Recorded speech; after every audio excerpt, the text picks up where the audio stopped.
berawal dari kopi, berawal dari dengan diskusi yang orang banyak tanya kopi, tapi di dalam diskusi itu muncul ide-ide bagaimana nih strategi-strategi gerakan. Kita juga mau bilang nih bahwa kopi itu bukan sesuatu yang maskulin gitu. Perempuan pun bisa. Teras Kopi Soliter ini merupakan salah satu usaha yang dikembangkan oleh komunitas SP Sinturai Poso. Ya sebenarnya Teras Kopi Soliter ini sudah ada dari tahun 2018. Teras Kopi ini adalah ruang untuk kita bersama-sama bersinergis begitu. Ruang aman juga bagi perempuan, ruang untuk memperkuat gerakan. Teras Kopi ini mampu mendukung kemandirian ekonomi, mampu mendukung gerakan perempuan yang tengah dibangun di Poso.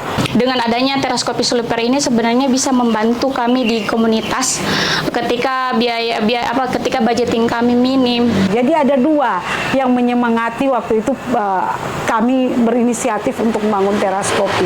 Satu, bahwa solidaritas perempuan Poso itu adalah ruang untuk berdiskusi, rumah bersama untuk berdiskusi pada tataran kawan-kawan jaringan kelompok mahasiswa maupun kelompok organisasi masyarakat sipil. Dua, melihat begitu besarnya potensi ekonomi yang ada di desa, tapi kemudian itu perlahan mulai tergeser. Sudah dari tahun 2018 itu sebenarnya produk-produk lokal pangan perempuan itu sudah ada hasil dari pengetahuan perempuan, yang harapannya ke depannya bisa menjadi produk pangan lokal yang memang kita bisa pasarkan melalui Teras Kopi Soliter ini. Kalau potensi lokal yang ada di Kuku, jagung, pisang, kita sudah banyak tanam pisang, ubi juga ada. Durian hanya bermusim. Tapi kalau musim durian kita bikin untuk dikirim keluar, ya, siapa yang mau suka bawa oleh-oleh dari Kukudang. Nah, kalau ini cemilan orang tua. Ini kalau kita bahasanya kita di sini, Pamona di sini, teavu. Dari jagung juga. Jagung pulut boleh, jagung kuning boleh.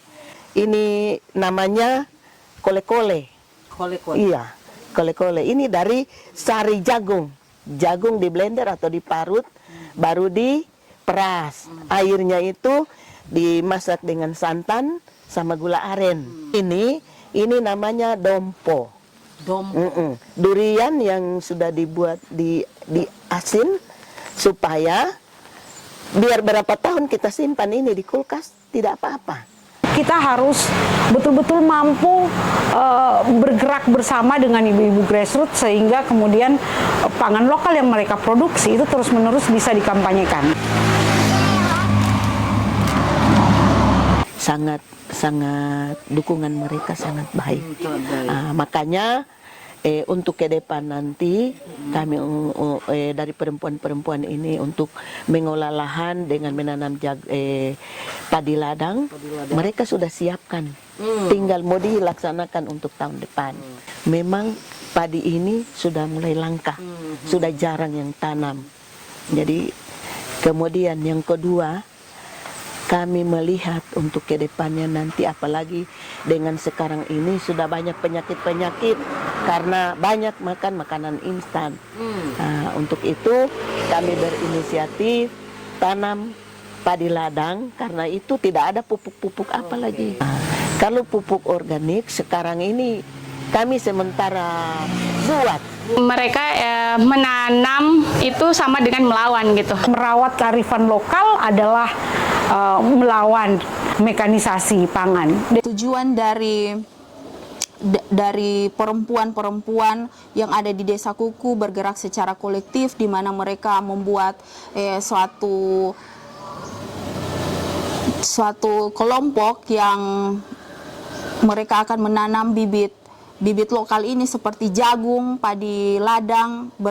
Padi ladang yaitu ada 3 jenis yang mereka sudah ceritakan ketika kami turun diskusi. Ada beras merah, beras putih, dan beras hitam. Itu tujuannya ini bagaimana benih-benih lokal ini yang sudah hampir punah, bagaimana mereka akan mengembalikan benih lokal ini, dan di Desa Kuku ini akan dijadikan lumbung benih Dan perempuan-perempuan yang berada di desa-desa lain ketika mereka di desanya itu sudah tidak ada, sudah hampir punah ini benih lokal ini, mereka akan mencarinya di Kuku.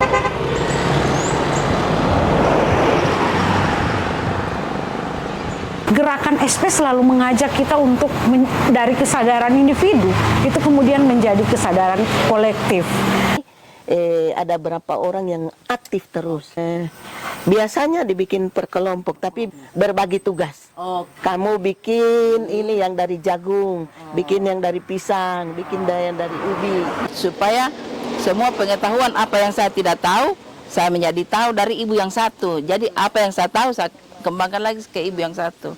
Jadi makanya itu kita buatkan kelompok.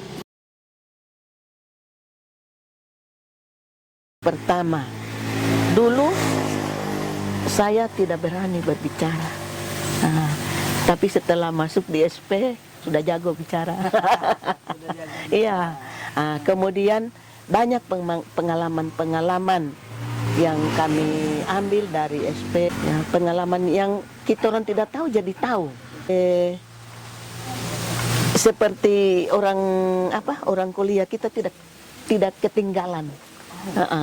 Setelah mengikuti SP, banyak perkembangan-perkembangan yang dialami, yang diterima, yang dilihat.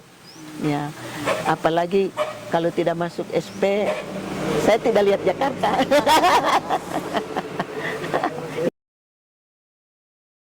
Harapannya Teras Kopi ini adalah satu wadah untuk merawat semangat kita untuk bekerja bersama-sama, bergerak untuk kedaulatan perempuan. Harapan kami supaya kami dari kelompok perempuan akar rumput yang ada di desa Koino supaya tetap bersatu agar apa yang kami programkan itu bisa jalan dengan baik dan bisa berhasil. Supaya jangan bubar ini kelompok ini. Harapan kami untuk SP Sintuburai Poso ya supaya tetap membimbing kami, jangan putus hubungan supaya apa yang kami kerjakan ini tetap maju. Maroso.